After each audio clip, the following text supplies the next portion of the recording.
Good evening, everybody. Thank you so much for joining tonight's webinar, Case Interviews and Killer Frameworks, given by Nevin Kamath. We have a fantastic webinar. Nevin has graciously come back to give a second webinar of us, and you're in for a treat. Nevin Kamath is a former senior associate with McKinsey Company and an alumnus of Harvard Law School. He serves as an adjunct professor at the USC Marshall School of Business, teaching a course on career development and professional communication to undergraduate students.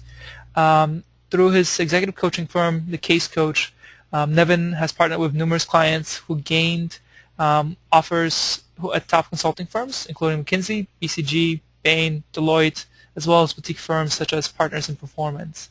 With that, I would like to hand it off to Nevin, and have a great webinar, everybody. Thanks, Maciek. Hi everyone. I just want to say it's my pleasure to speak in front of this distinguished audience. I know it can be really hard to break away from projects and meetings that happen throughout the day, so I just want to thank you for your time and for joining me today. So I've been very excited to share some of these frameworks and techniques with you, so I think it'll be well worth your time. And so if you're interested in the consulting industry, or if you're currently working in consulting, or if you're simply just curious, then I'm pretty sure there's going to be something here for you. So my intention is basically to give you a new perspective on some of these frameworks and show you how you can use them in case interviews and how you can use them outside of case interviews as well. So what I like to do at the beginning of any kind of presentation like this is simply just talk about, why are we here today? And if you've heard of consulting, you've probably heard about consulting frameworks, right? These are the trusted tools that management consultants use to solve problems for their clients. Frameworks are also very powerful in case interviews. So we're going to today review 3 frameworks. The first framework is going to help you understand any business situation from a holistic perspective. It's called the Business Situation Framework. It also goes by 3 C's and a P. And it's kind of like a mashup of different questions around 4 critical areas of concern for a company. Their customers, their competitors, themselves, that's the third C for company, and their products. The second framework is called the Strategic Pricing Framework. It's a name that I've given to it, and it basically captures the 3 most common ways that a company can set the price for a product, and also a couple of tactical tricks that companies use to gain more value through pricing. The 3 main parts of it are called cost plus pricing, competitive benchmarking, and value-based pricing. The third and final framework we're going to be talking about today is something called the Growth 2x2, or it's also known as the Ansoff matrix, named after a management scholar named Igor Ansoff. It's a really fantastic way for consultants and clients to evaluate growth opportunities in a MECE fashion anytime when top-line revenue growth is a major concern. The fun thing about all these frameworks is that I've seen them used in client situations, and so I'll do my best to kind of pepper in some anecdotes of where I've seen them and how I've seen them used by executives like yourselves in the past. So let's just do a quick note on the kind of way we're going to learn today. Since there are 3 frameworks, I'm going to start by kind of defining each one, kind of one by one. Then I'll show you a sample question, the likes of which you would see in a case review. And then I'll just give you some time to read and process the question and a few moments to reflect about how you might respond. Then I'll apply the framework to the question at hand. So after all of that discussion, I'll open it up to your questions, and I really urge you to treat the question session as the most important part of the webinar. With a good question, you can fill in any of the gaps that I left out, or just complete your knowledge of the kind of content at hand. So here's a little bit about my background. Let me just kind of share a little bit with you so you can be sure you're getting good advice. From 2009 to 2011, I was working as a management consultant with McKinsey Company. And as some of you may know, consulting life as a consultant is pretty unique because you're juggling many things at one time. On one hand, you've got your client work, which is your main priority, but on the other hand, you're also kind of pitching in to help run the firm overall. So you might find yourself doing some recruiting work or writing some white papers, building knowledge, or developing more client relationships and working with partners and that and so forth. So I'm sure there are some consulting industry veterans on the call who kind of know what I mean. So what I ended up getting involved in was recruiting because I really enjoyed the people aspect of it. So I kind of gravitated towards doing candidate interviews. And I love that part of my non-consulting work. It was a great chance to meet a lot of talented people at really exciting points in their career, which was personally pretty exciting to me. So about a year ago, I left consulting and started coaching part-time over Skype, and I opened an executive coaching firm, The Case Coach, which you can find at thecasecoach.com. And through this business, I've gotten to do what I really love, which is help very talented people, like the people on this call, basically succeed at reaching their goals. And so, because it's through Skype, I've gotten to meet clients from all walks of life, from practicing medical physicians to research scientists to experienced professionals, all the way from Australia to Russia and everywhere in between. So people sometimes ask, why did you go into coaching? And my eager answer is usually because, when you get that email from a client that says, "Hey, Nevin, I got the job," it is literally one of the best feelings in the world because it's as a coach, is the moment that you kind of live for. And so my clients, as Maciek mentioned, have moved on to roles at all the major consulting firms: McKinsey, Bain, BCG, Accenture, Deloitte, and several boutiques that you mentioned earlier. A couple of other aspects of my background that might be helpful today. I teach career strategy and professional communication at USC as an adjunct professor of a required undergraduate course, and that kind of helps me stay current on career-related trends and issues, and gives me a different perspective of what it's like to face these same problems, but at an earlier point in your career. And finally, I've begun working as an independent coach and consultant to small businesses around Los Angeles, where I live, and I'm currently partnering with a Los Angeles restaurant to improve top-line sales. So that's a lot about me. That's the most I'm going to talk about myself today. One question you might be asking yourself is, well, why should you learn these strategy frameworks, and what's even the point in learning to crack a case interview? So for most people, the first answer is to work as a strategy professional. If you're the intellectually curious type, strategy can be a fascinating career that gives you a ton of hard problems. Your research and recommendations can have very far-reaching implications for a business, an organization, a product, and not to mention your customers. Strategy professionals, they routinely get to facilitate communication to top management, which itself is a very fascinating process and can help accelerate your career. But even if you don't want to be a strategy professional, not everyone wants to be a consultant, chances are you will eventually come across one day. And so this webinar can help you start to speak their language and influence their recommendations. Many folks come across consultants in their everyday work. In fact, even right now, there might be a strategy consulting team, working down the hall in your office. There's also been a trend towards more and more internal strategy groups that have been started by ex-consultants, kind of working in-house at some of the major Fortune 500 corporations. The great thing, finally, about case interviews is that they help you think strategically, and they kind of force you to think strategically. So if you're starting or thinking of starting a new business, then this webinar can help you kind of decide what is your value proposition, who are your customers, what is your cost structure. Think about these things in a strategic way as opposed to a more organic or an instinctive way, and just give you another tool in your toolkit to become successful. Finally, if you're thinking about setting up shop as like an independent consultant, then learning these frameworks can help you go a long way the next time your client has a new problem involving a business decision that's relevant to this webinar, or the frameworks in this webinar, rather. So that kind of caps up why you should learn strategy frameworks, but let's now move back to the case interview side and talk a little bit about what case interviewers are looking for.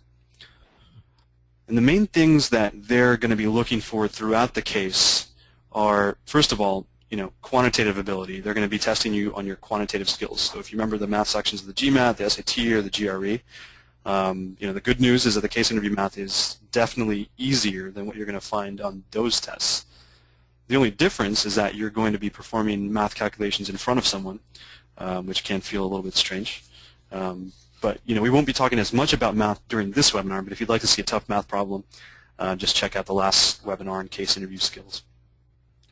Now, the second type of skill that case interviewers are going to be looking for is creativity. And what I mean by there is, I say your MacGyver skills, because you might be asked to think of new ideas for new products, new ways to sell your product, and a host of other things. And what your interviewers are kind of looking for is a structured approach to a problem. And then within those structures, can you demonstrate breakthrough creativity and come to meaningful insights? And these kinds of questions can come up at any point during your interview. Now finally, just as important to consultants as the math and the creativity is structured analytical thinking. And so a favorite technique consultants like to use is something called MISI thinking, which stands for mutually exclusive and collectively exhaustive. It's an approach that they use when they break down a problem. So if you were to analyze kind of like the book publishing industry, you might start by starting and say, well, okay, there's ebooks, paperbacks, and hardcovers, and let's address each separately because each addresses a different customer segment. So this is a short example kind of an exhaustive list of the different aspects of the book industry that are non-overlapping. And MISI thinking is pretty important as a strategy professional because it allows you to break down problems into distinct portions and also address all the problems and questions that might arise in a holistic manner. And so in a case interview, the most common place where you're going to be tested for this type of thinking is at the start of the case when you're asked a question such as, how would you approach this problem? And this is where our frameworks come into play. They are going to be very helpful for you to begin and structure your case interview and lead it to a successful conclusion. So what I'm going to do here is just show you a list of frameworks. This is a large list of frameworks that I'd like you to see, and we're going to be covering one that has to do with information gathering called the Business Situation Framework. We'll also be talking about the Growth 2x2 and the Strategic Pricing Framework, which lend themselves very well to making decisions. But there are many frameworks in kind of the universe of consulting frameworks, and one way to think about them is in terms of kind of what they do for you or the client. Some of them help you gather information, some of them help you make decisions, and others sort of help you make or sort of implement solutions and mitigate risks. So what we'll be doing today is talking about a really powerful information gathering framework and then moving over to a couple of frameworks that will help you and your clients make decisions. So why don't we start with the Business Situation Framework. And as I mentioned earlier, what we'll do is just talk about the framework from a definition point of view, go through an example, go through an application, and then finally open it up to questions.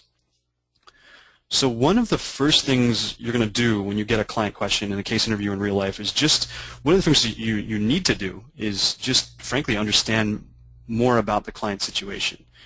It's kind of similar to, when you go to a doctor complaining about a stomach cramp, and then the doctor or nurse asks a series of questions, right? What did you eat today? Have you taken any new medications? Do you have a fever, etc.? And the beginning of the case interview is kind of like your opportunity to get as much information as possible about the client situation before you then start solving the problem.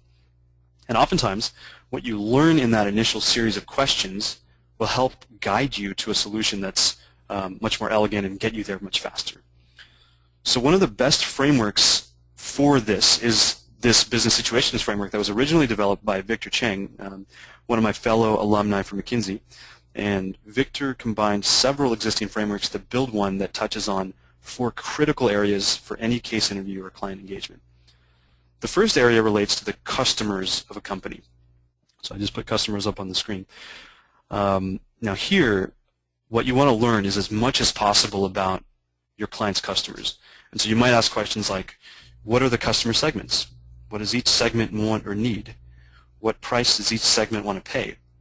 What is the distribution channel preference for each customer? What is the relative customer power?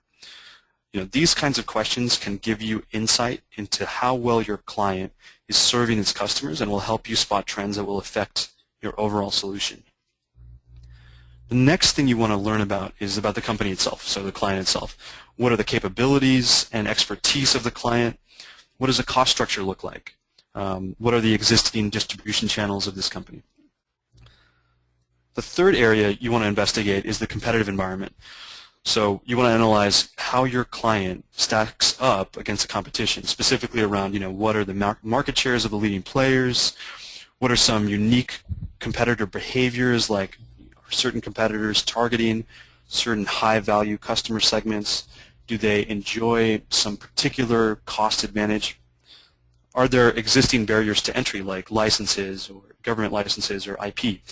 And finally, what you want to do is do a good discussion or investigation around the product itself. So what is the basic value proposition of the product? Where is the product in its life cycle? How differentiated is the product versus the competition, etc.? Is this product a commodity, or is it specialized in some way? So that's kind of the overall business situations framework that you can use at the beginning of any case. And I think the best way to really understand how it's used is to think about it in terms of an actual case interview and how it would look like. So I'm just going to put a question up on the screen and allow you to read it for a few seconds, and then I'll kind of read it myself.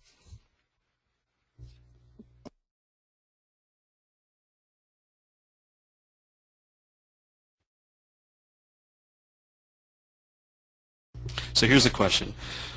The client is a national manufacturer of plastic consumer products that are sold in a variety of retail formats, including supermarkets, discounters, club stores, and dollar stores. The company has three main product lines: freezer bags, plastic plates and utensils, and specialty plates and utensils. And the CEO has been reading for some time about American companies outsourcing their production overseas to low-cost countries like China. So we've been asked to help the client understand the benefits and risks of moving its production capabilities to China. So now I'll just let you kind of reflect on this question for 30 seconds or so, keeping in mind the kinds of questions you would ask around the business situations framework.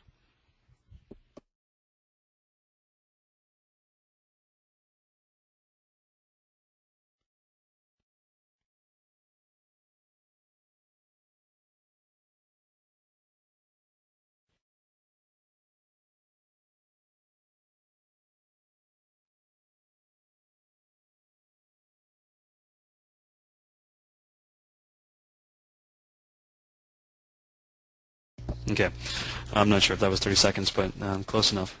So on the next page, what I'm going to do is list some of the things that you would learn by using the business situations framework to kind of lead your investigation of the client situation. And just imagine that you asked many of similar questions that I had on this page here, just to learn more. Pretty generic questions, but you'll find that you can learn a lot about any situation with them. So on this next page here, by the way, an LCC stands for a low-cost country. I'm going to just discuss kind of what you would learn from left to right in each of these columns. Now, on the product side, you would learn that the freezer bags line is exactly what it sounds like. These are plastic bags that are similar to Ziploc bags that store food in freezers. The plastic plates and utensils line is similar to what you'd find at a Target or a grocery store before going to a big barbecue with friends. And the specialty plates, you would learn, are more customized and tailored with specific design specs. So you might draw out the implication that it will be very important to verify that these design specs can be maintained, especially around their quality, despite the fact that you are considering moving manufacturing overseas.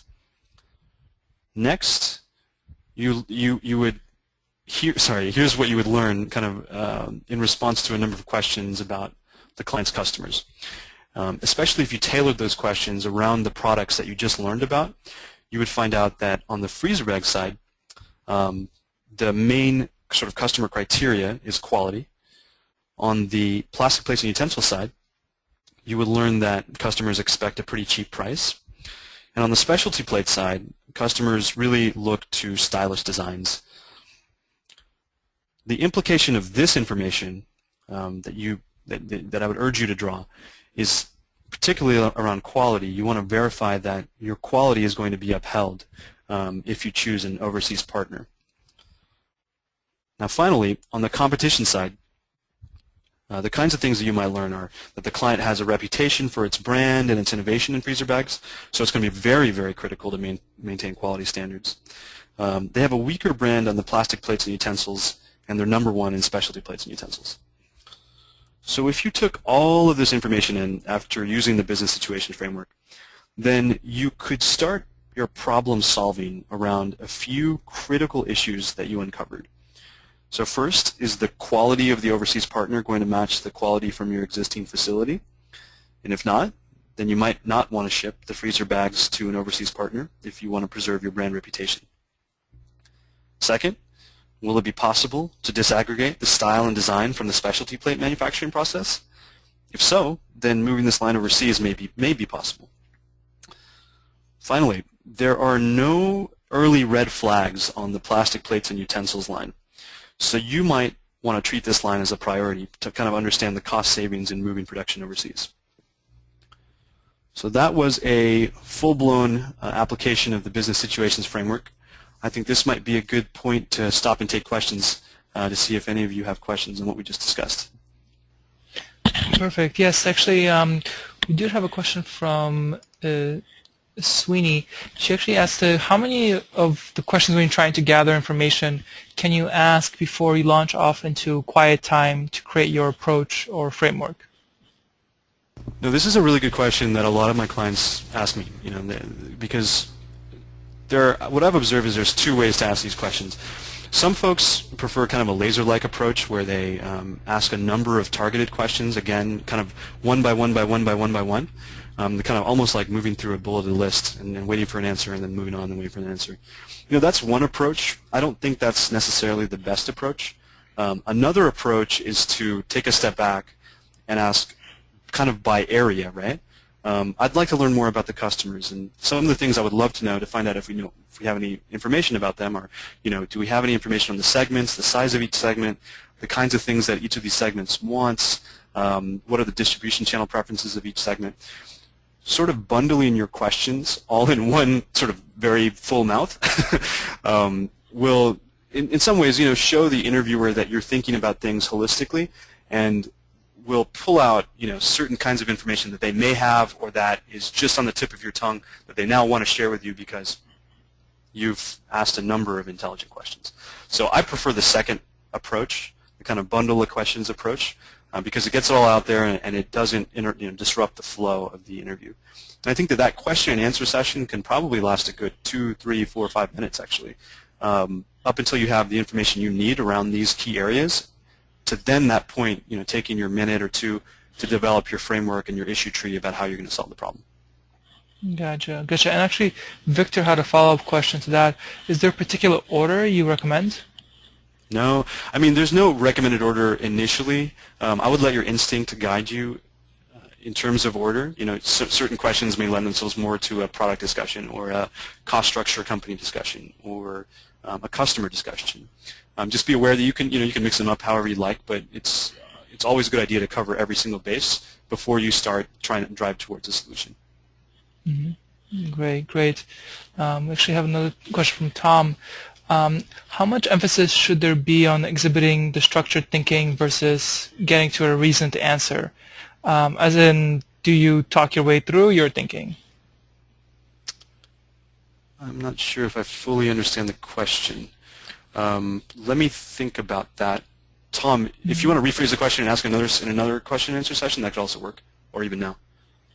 Okay, we're going to give him a few more seconds, but if he doesn't respond in a second, we'll just move on and try to get him in the next Q&A session. I mean, that's I'll actually have 2 more, Tom, so don't worry about that. Perfect. So actually, for now, I think those are the ones that came in. So if anybody else has any questions, please let us know. We'll definitely be able to get to them as well. And Tom, you as well. Yep, absolutely. Okay, cool. So let's start talking now about the next framework that we're going to be discussing today, which is the strategic pricing framework. So since this is the first time I'm kind of sharing the profit tree, I'm just going to briefly describe kind of what's going on here. The strategic pricing framework will flow from this, but let's talk about the profit tree first because we're just going to lightly kind of discuss it. So the main goal of any business is to realize profits for its investors. So oftentimes, one of a consulting client's main concerns, if not their top concern, is to grow profits. So the profit tree is useful because it very simply breaks down profits into its component parts, revenues, and costs. And so since profits equals revenue minus costs, then the way a company can grow profits is either to increase revenue or decrease costs, or both.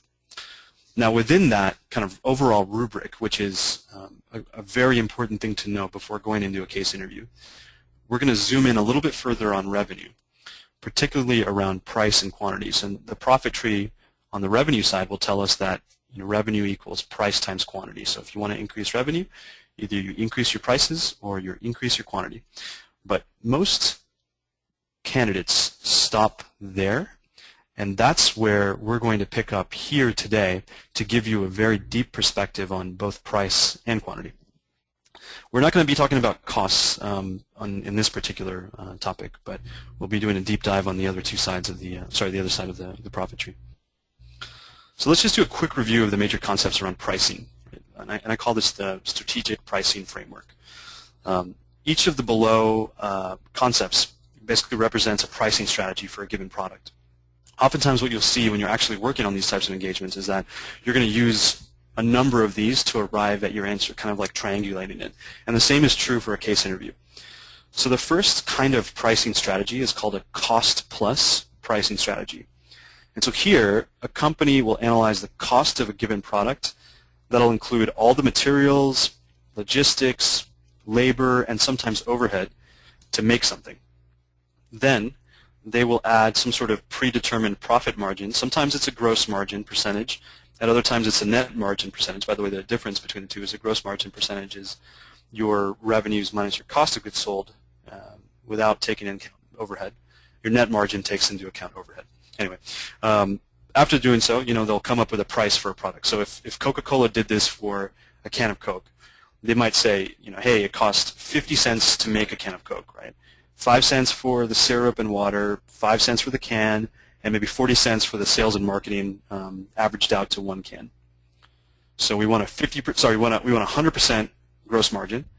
So let's now sell Coke for $1. I'm sorry, that's a 50% gross margin off the revenue. So 50% gross margin, let's sell Coke for $1, and that's cost plus pricing in a nutshell. The next pricing strategy you have is competitive benchmarking. So this involves doing an in-depth analysis of a competition's products and kind of determining whether your price is comparable to similar products that are out there. So you might want to sell your product for $1 with a 50% gross margin, but if the other soda can manufacturers are selling their sodas for 75 cents, then you're at the mercy of consumers who can get a better deal for a similar product, right? So competitive benchmarking kind of works as a reality check to tether you to your customer's reality and make sure that you're actually pricing at a competitive price. Finally, you've got value-based pricing, which is an approach that kind of recognizes that there are differential attributes to your product based on the value that you're delivering to your customers. So Coke might say, okay, well, fine, Dr. Pepper and Pepsi may be competitors to Coca-Cola, but Coca-Cola is the objectively superior cola. And many customers may agree, and many of you in the audience may disagree. But Coke would then say, we're going to sell our can for 90 cents because we believe that we can deliver 15 cents more value than the competition in terms of taste and experience. Now, a somewhat related pricing concept is called skimming, and this relates to the kind of idea of skimming off the top, if you would. And so one of the basic challenges that companies face is that some customers are willing to pay more than other customers, but it's very difficult to charge, to change your price based on every single customer, because that would be unfair. It would also be very inefficient. So what some companies do is they skim, quote unquote, from the customers that want their product the most, with strategies like multiple distribution windows that you see quite often in the movie industry, or limited pre-releases of cars that you sometimes see in the auto industry. Finally, one last point about pricing that you should know before any case interview is the concept of bundling. And this is the concept that a company can sell its main product or its product of interest and some sort of related or complementary product or service. And so as a consumer, you might see this. You probably see this all the time. Just something like a razor and razor cartridges that are attached to a package. or as a corporate buyer, you can see this in large IT purchasing. Bundling allows for a bigger exchange of value for both the customer, who doesn't have to make an additional purchase or purchases, as well as the company, which can make its pricing more opaque because of the extra products and services that are included in the bundle, and it also can, in some cases, serve those products more efficiently because of volume. So if we were to bring this all into a case interviews kind of scenario, here's how it might work. I'm just going to leave that question up for you for a moment. And this is a kind of pricing question you might expect in a case interview.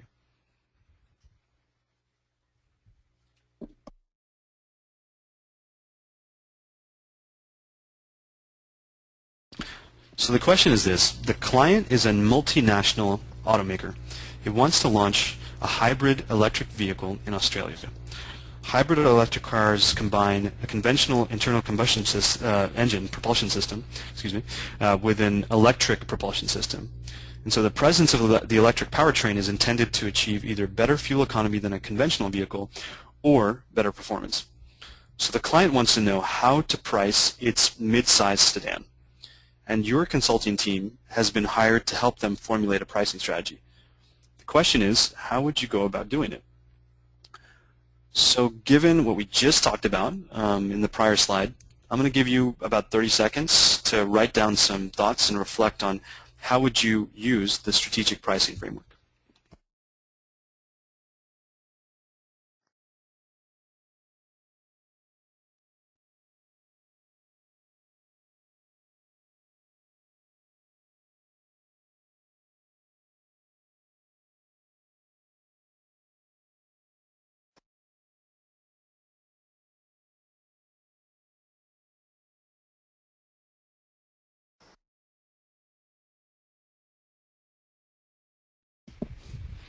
Okay. Hopefully that gave you enough time to kind of think about this problem a little bit.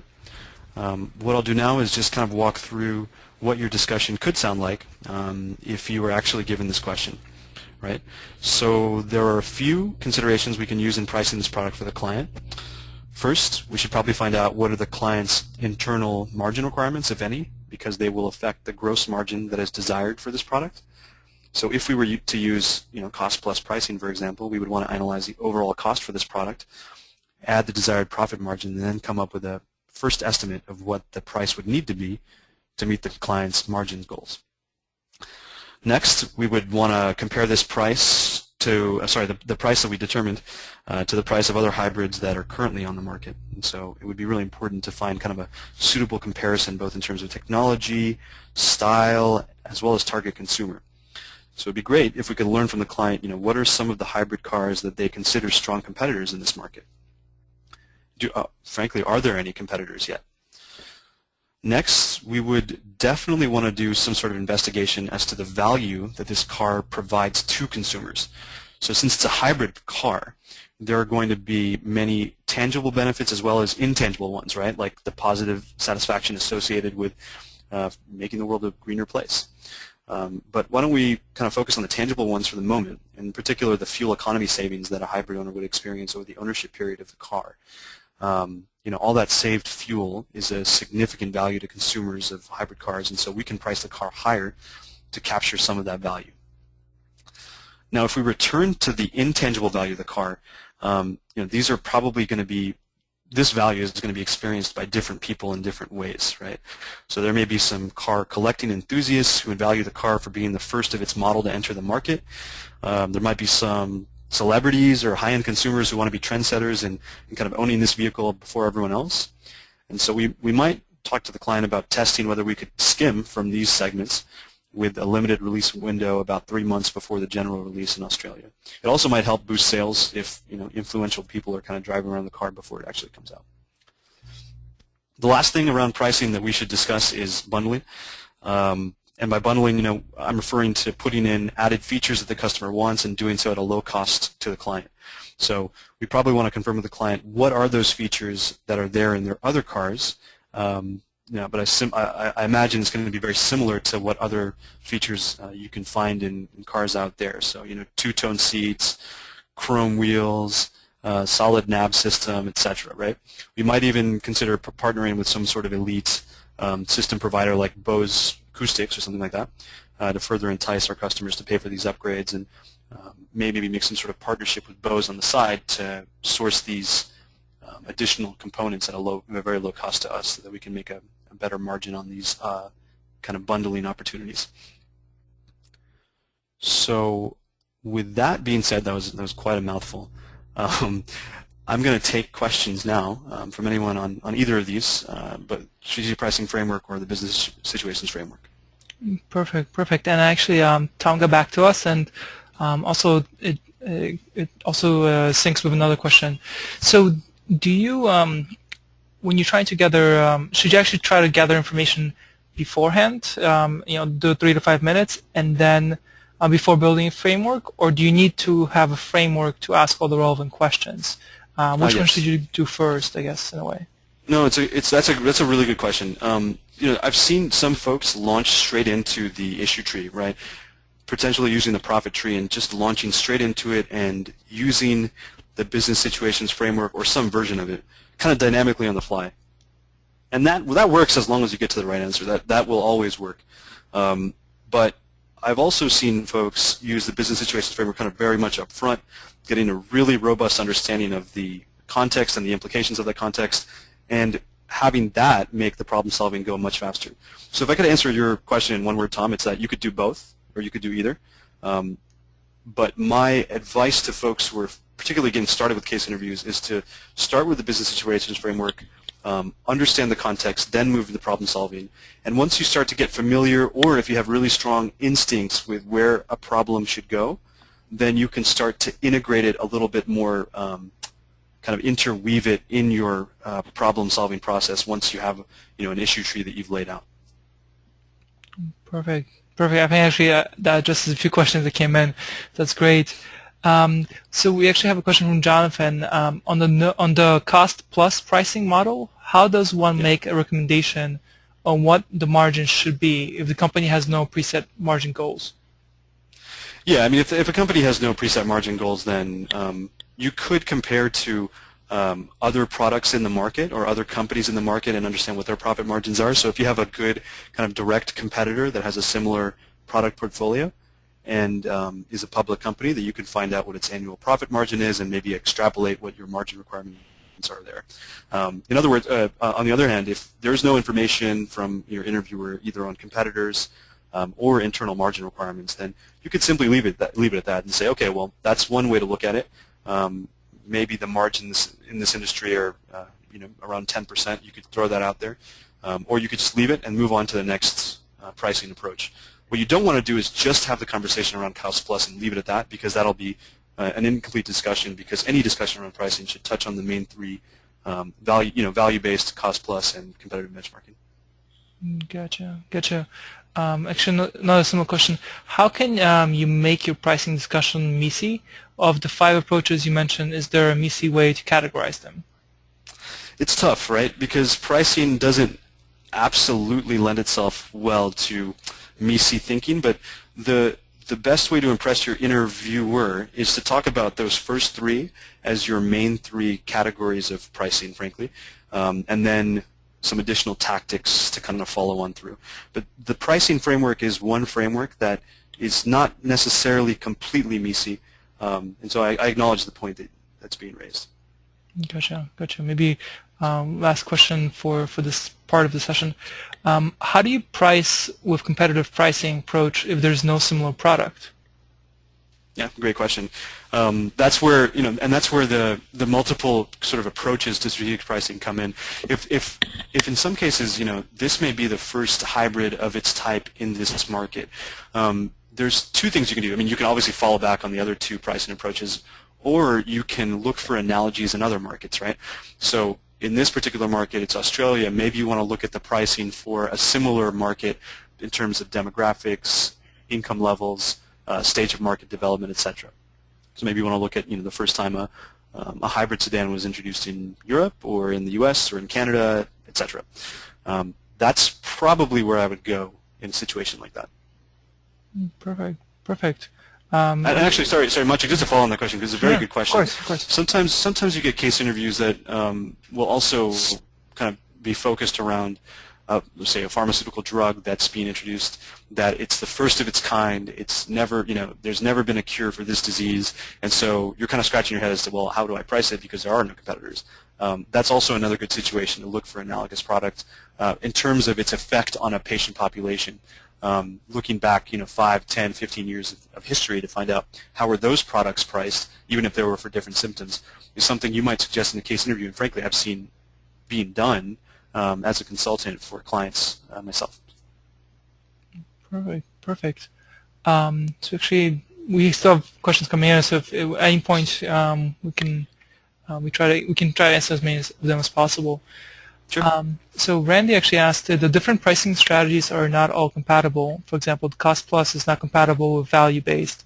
So is the idea to choose one or to apply all of them? Yeah, great question. So the idea, and I wouldn't say they're necessarily incompatible, but if Randy's suggesting that you would come to different answers with each, I would agree with that. And so the idea is to have a robust discussion around what the price should be, given these countervailing factors. So if a company ultimately determines that the value that they're giving to the customer with value-based pricing doesn't meet the cost plus pricing approach, I mean, guess which one they're going to choose? They're going to choose the value-based pricing because the customer is going to ultimately determine what price they want to pay, and their margin requirements will have to, frankly, suffer a little bit as a result of that. So how I've seen this as a consultant is when I was working for a large corporation that made devices used in corporate environments. That's really all I could share, unfortunately. And so we were discussing, how we're going to price an entire product portfolio, and literally the discussion was just around what we talked about. First of all, we had internal margin requirements that we had to do, which we did as a scan across the product portfolio, and then finally did, a deep dive on competitive benchmarking, and then finally some value-based approaches. And so the ultimate answer was kind of somewhere in between there, and we had to kind of, and we did recommend an approach that did its best to synthesize these three different numbers. And ultimately, actually, I would say that you may choose a price that is not in line with your cost plus pricing approach, but your executive and your interviewer, depending on who your audience is, will always want to know what the ultimate margin that you're going to receive on that product is. So it has to be part of the discussion no matter what.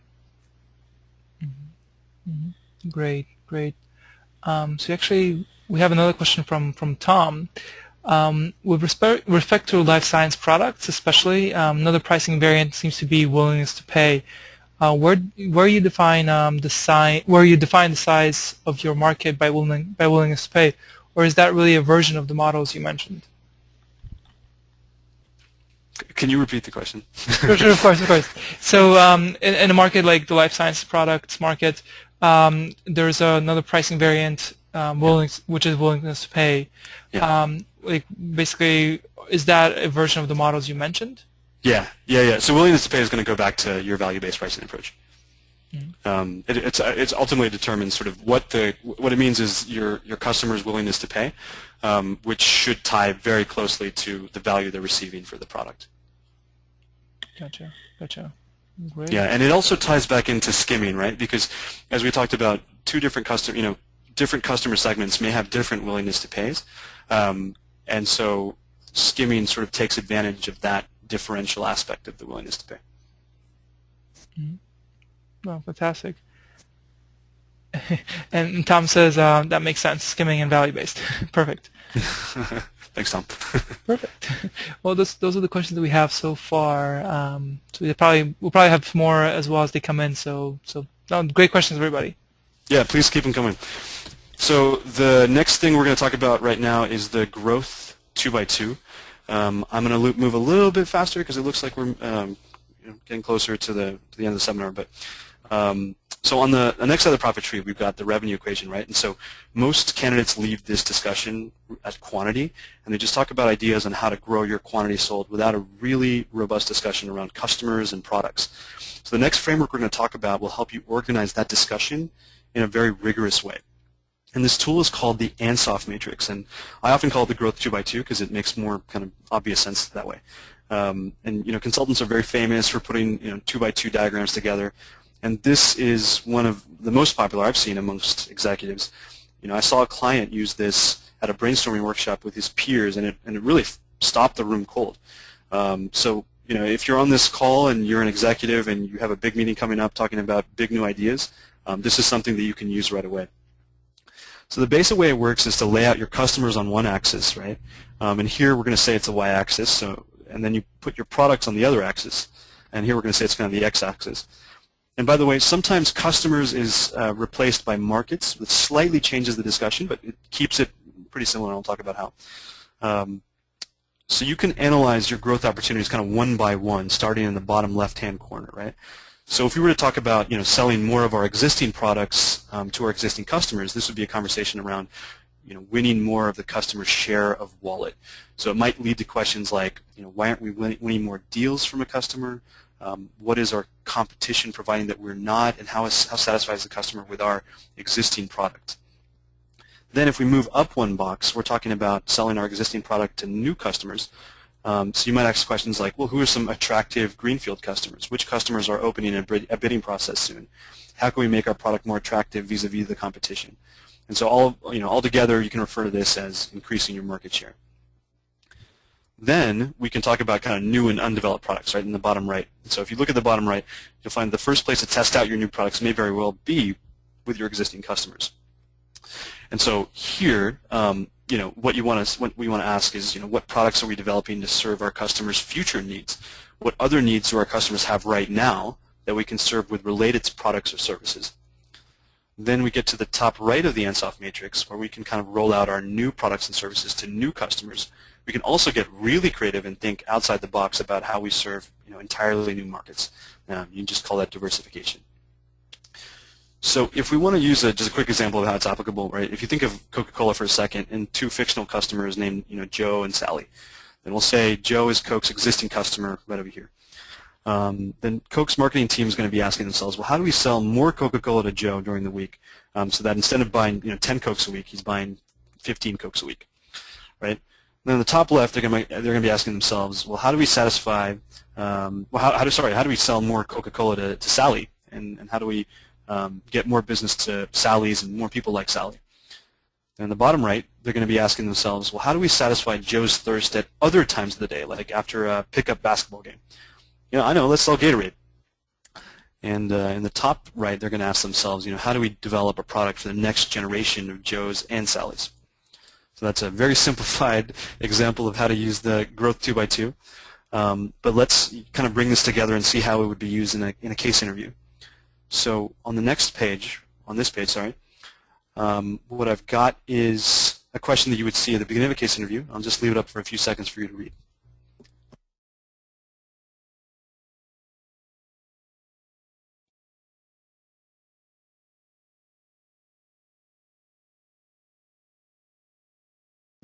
So the question goes like this. Our client, Dark Sky, is a small manufacturer of unmanned, remotely piloted data collection aircraft. Dark Sky produces the Assessor, an aircraft originally designed for unmanned weather exploration. In 2003, the U.S. military began purchasing Assessors for use in intelligence, surveillance, and reconnaissance missions. The Assessor is profitable, but sales have stagnated, and the client wishes to grow. What are some steps the client can take to grow revenues? So I'm just going to pause for a little while and let you kind of reflect on that in light of the Ansoff matrix to think about how you might structure this at the beginning of a case interview.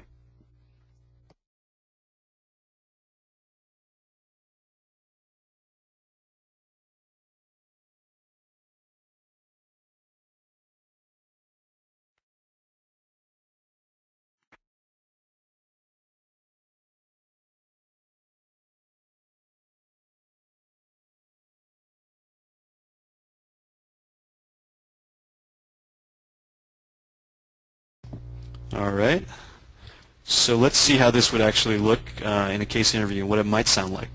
And if you were to start this discussion with the interviewer, you might start with the profit tree, specifically the revenue side of the tree. And since revenue can be broken down in terms of price and volume, you might start with a discussion around price and then kind of move over to to this growth 2x2. You might be asking questions like, so, for existing customers, can we ask ourselves, is there any way we can sell more of our product, the assessor, to them? Are we winning enough deals for surveillance aircraft from the U.S. military? Why or why not? We might also take a look at developing, a larger customer base, as long as the U.S. military allowed it, and approaching some allied countries that could use this technology as well. Then going back to the U.S. military, we might ask ourselves if there are any future needs that the U.S. military will have that we can serve. Maybe a more advanced version of this product with stealth capabilities or additional sensors. Or maybe the U.S. military even now has associated needs that we can serve, like maintaining all of these new high-tech surveillance aircraft must be a challenge. So maybe we can start a new service line maintaining all these types of aircraft ourselves. Finally, if we think really outside the box, we want to start asking ourselves, are there any consumer applications for our technology? Could we make a version of this device that competes with some of the motorized helicopters that you see in malls and toy stores? So kind of laying all that out there will then allow you to investigate one by one by one by one, what are the key growth opportunities for a given client. Great. So now that we went through that application, I'm just going to put the summary page up here and put kind of in one place the 3 frameworks that we talked about today. Right. So the first one in the bottom right is the business situations framework: customers, company, competitors, and products. Then we've got the strategic pricing framework, where we talked about cost plus pricing, competitive benchmarking, value-based pricing, skimming, bundling, and willingness to pay as well.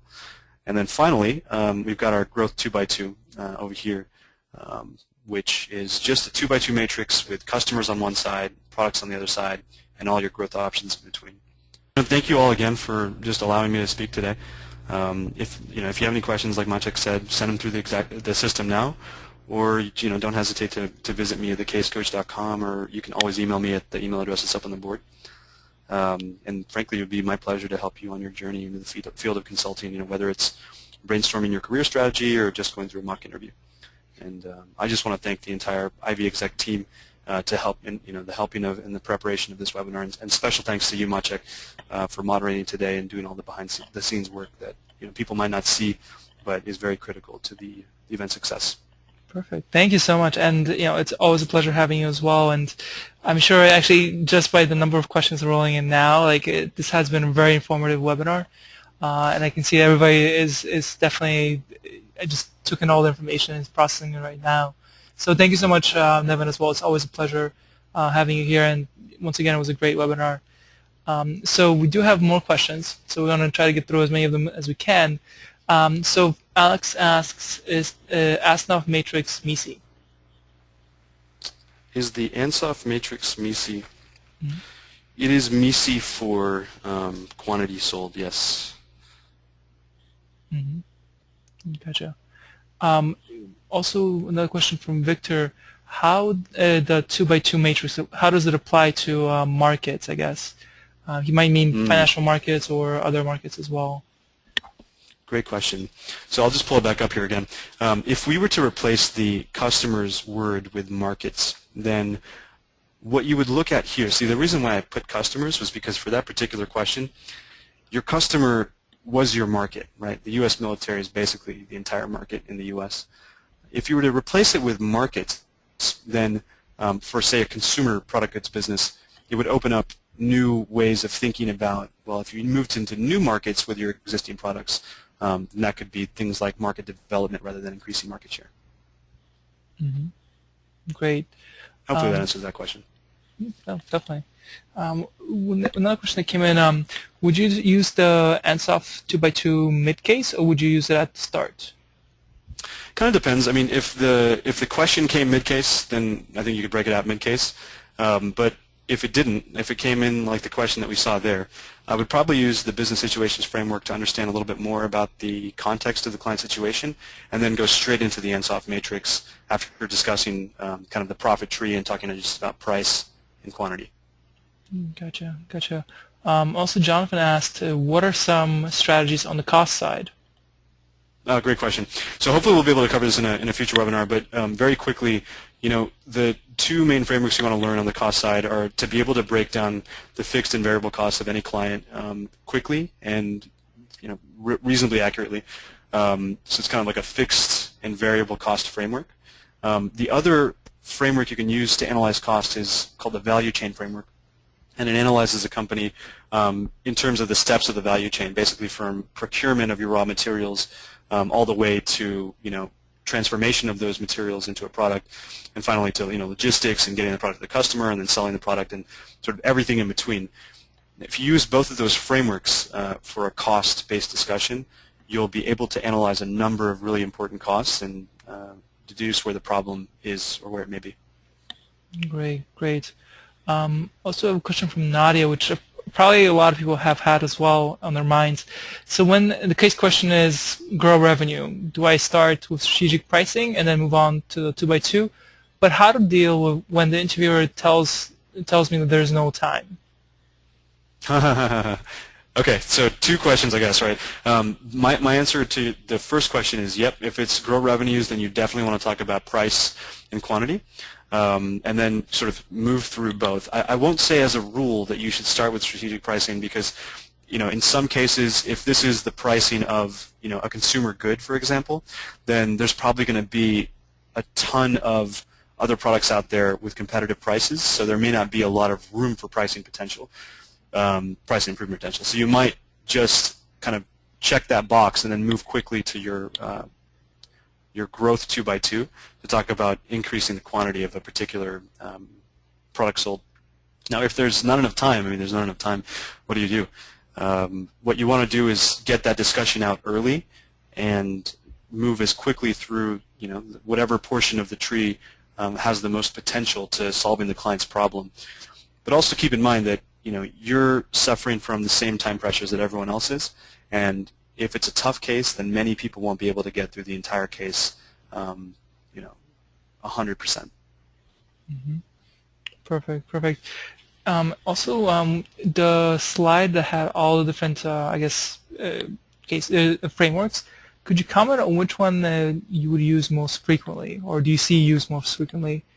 I think the business situations framework is used most frequently because it's a really good information gathering framework no matter what the situation.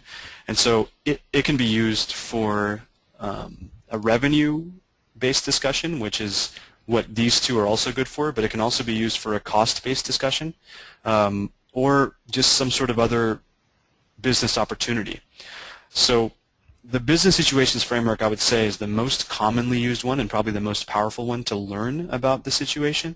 And these two are used more selectively given the problem at hand. Gotcha. No, that's great. And maybe we can have time for another question, last one. So, what websites or would you recommend that have case studies on them, or how could somebody, get more practice in cases? Yeah, sure. So lots of ways to do it. I'll answer the first question and then the second question. So in terms of resources that are out there, there's a number of sites. You can go to my site, thecasecoach.com. There's a little plug there. You can also go to caseinterview.com. It's a site run by Victor Chang. You can also go to consultingcase101.com. They've got a number of sort of studies up there. I think they've got a subscription model. Casequestions.com is run by Mark Cosentino, the author of Case in Point. Those are all very, very, very good. I think rocketblocks.me is another very good site in order to just do some drills and things like that. And there's probably a few that I'm forgetting. All of those sites will give you some perspective. One other perspective you also want to have is for any given target firm, they're probably going to have some sample case interviews up there. So even the websites of McKinsey, Bain, BCG, Booz, and a number of boutiques have really good case interviews on their website that you can download and kind of flip through. Now on the other side, for practicing, what you want to do, my advice anyway, is to try to reach out within your personal network to find out if you have any friends or friends of friends who are consultants who might be willing to do kind of a practice case session with you, because that feedback that you get is just really, really critical to helping your learning about how to communicate, how to structure your thoughts, how to walk through a case in the way that will impress your interviewer. And so, a former consultant or existing consultant is going to help you a lot in that direction. If for some reason you don't have that immediately available, or if you want to supplement that, then you can come to a site like mine and partner with myself or some of the consultants who I work with who help folks like yourself all over the world, not a lot of time, want to get good help really fast, and that's what we do. Perfect, perfect. So the first place to start is your website, of course. So it's a great resource, so definitely we would recommend it as well. So with that, just like to thank everybody again, and we want to be conscious of everybody's time tonight. This was definitely a very informative webinar, and just from the quality of questions, I could definitely tell that everybody was very engaged and enjoyed it. So thank you so much, Nevin, and thank you everybody for coming tonight as well. Yeah, thanks everyone. I really appreciate it, and just let me know if you have any questions anytime. Perfect. Thank you so much, everybody, and have a fantastic night as well. Thanks, Monchek. Thanks, everyone. Good night.